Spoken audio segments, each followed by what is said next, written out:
We need it. Like like oxygen. It's why we breathe it. Like water.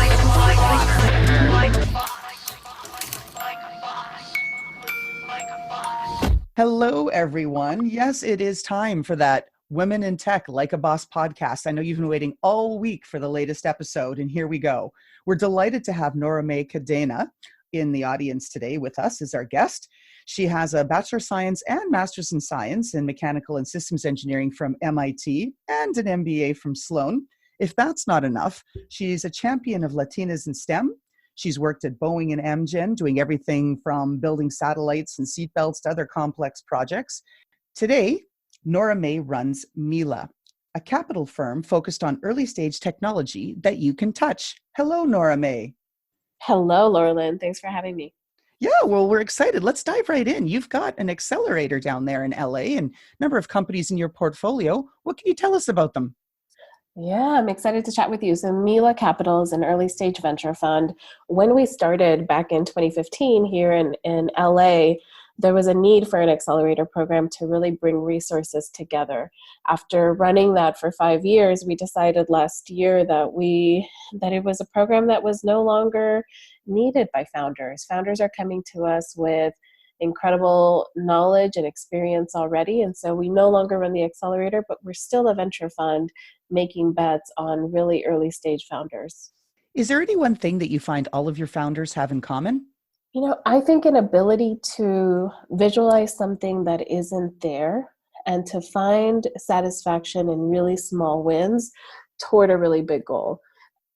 That's wonderful. It's that grit and step by step. And so, no doubt in your time, you've seen a huge number of pitches. What makes pitches great versus not so great?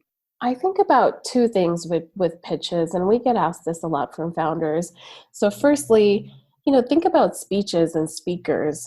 A great speaker sucks you in and puts you at the center of the story.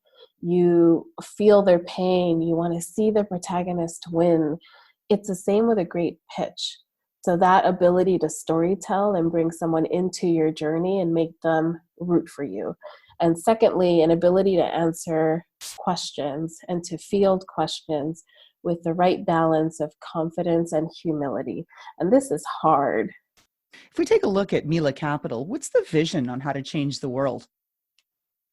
At MiLA Capital, we believe that solving the biggest challenges facing our world, whether it's around health or climate or food or mobility, are really going to hinge on extracting value from these connected machines, and that there's an opportunity for venture capital to play a role and to really seed and nurture these high growth companies. And so that is why we focus on funding tech you can touch. And our vision is that we can leverage our experience in manufacturing and supply chain to help founders tackle some of these challenges and to help them grow in a capital efficient manner. What makes you a good investor, Noramay? One of the things that makes us good investors is this heightened sense of curiosity, where we want to learn more about a founder, we want to learn more about a company, we want to learn more about a market opportunity. And so this ability to stay curious and not form really strong convictions early on is an incredible asset for investors. How is MiLA Capital changing lives? We are enabling our founders to change lives. And when I look at our portfolio, which is now about 20 companies over the course of the last 5 years, we have founders in our portfolio who are tackling foodborne illness, who are tackling augmented mental health and well-being. And so I think we really empower founders to change lives in a variety of verticals by believing in their opportunity, by supporting them, and by providing them capital. This next question often gives our guests cause for pause. What's the hardest thing you've ever had to do? So easy. Okay. That's not the answer we usually get, but all right, go for it. So literally, it was getting through MIT with a toddler. And I think philosophically for me, it's trusting in something that I can't see. So the same quality I talked about being essential for founders is one thing that I struggle with, trusting a process. And yet I've done it. Fantastic. Indeed. No small feat getting through MIT alone, let alone with a toddler attached to your leg. Bravo. Now, how do motivation, ambition, and passion affect a founder's potential for success? This idea of attracting the law of attraction and attracting talent and capital and partnerships requires these things. What's your investor's edge? We're not afraid of early, and we're not afraid of ugly. Okay. And whether it's a prototype or a founder crisis or a team failing, we're a venture firm that will roll up our sleeves and fly in when we need to, if we need to, for as long as we need to support our founders. On those bad days, what gives you the strength to keep going? Yeah, there are certainly bad days. I struggle with my morning demons. So I think about value and I think about creating opportunities for others.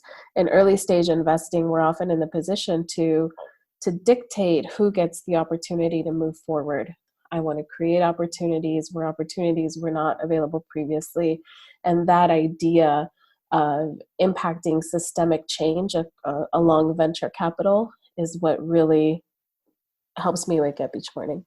If you look at founders, is there anything that you can comment that holds them back, you think, from being wildly successful? Well, I think there are real challenges and there are perceived challenges. For a first-time founder, and this is a population we come across often, some of the real challenges are not being able to leave their full-time job to focus on this company unless they get funded. Some of the perceived challenges are not thinking big enough around partners and funding and opportunity. If I gave you a magic wand and said, Noramay, you can change anything from your past, what would be different? I think I would have bet on myself sooner. I may have left my corporate job sooner, and I may have taken swifter action in uncomfortable situations where I knew that perhaps there was an inflection point coming, and I hesitated. Now, how do you recommend that founders prepare for an investor meeting with MiLA Capital? I like it when founders really think through synergies, whether those synergies are personal, professional, whether they're along our thesis. I want them to come and say why this makes sense for both of us. What do you believe that I may believe as well? And show me that you've thought that through. All of our listeners and subscribers are lifelong learners. And so people are always asking, is there a book that you could recommend that we should read? No, I recently read Do the Kind Thing by Daniel Lubetzky, who was the founder of Kind, the healthy snacks. And I love that this is a book that talks about the power of and how you can be an entrepreneur, build a large company, and change the world. Oh, I love it. I'm a fan of their products, and that sounds like a book I need to read. Would you please share your best tip for the next generation of women in tech? I think the next generation of women in tech is going to be highly diverse and intersectional. And belonging to that community, my advice is to ensure that they're not losing themselves and that mental health continues to play an active role in their own personal development as they reach new career heights. Is there any way that our audience can help you? Yes, share Okay. our work. Share our work. Tell founders about what we do. Tell any potential co-investors who we are. Tell people that there's a venture fund in LA investing in tech you can touch. That is the best way to help us. Absolutely. We'll help get the word out about MiLA Capital. Now, the last question, Noramay, this is one of my fun and favorite ones and a little bit silly, but it's okay. We can have some fun with it. Okay. If your shoe style was your personality, would you be a boots, stilettos, sneakers, flats, or flip-flops kind of gal? I'm currently wearing platform sneakers, and And I think I'd say sneakers. It's a staple that can be dressed up or down. You can do hard things in them. You can be extra cool. And I think that describes me. I love it. See, there is a match. It's not such a silly question after all, right? It's not. I dig it. Well, I want to say thank you very much, Noramay. You've been a trooper. I know you've been battling a terrible cold, and we were really excited to gain your insights here, as well as to learn a little bit about MiLA Capital. Love that, helping invest in tech you can touch. Thank you so much, and get well soon.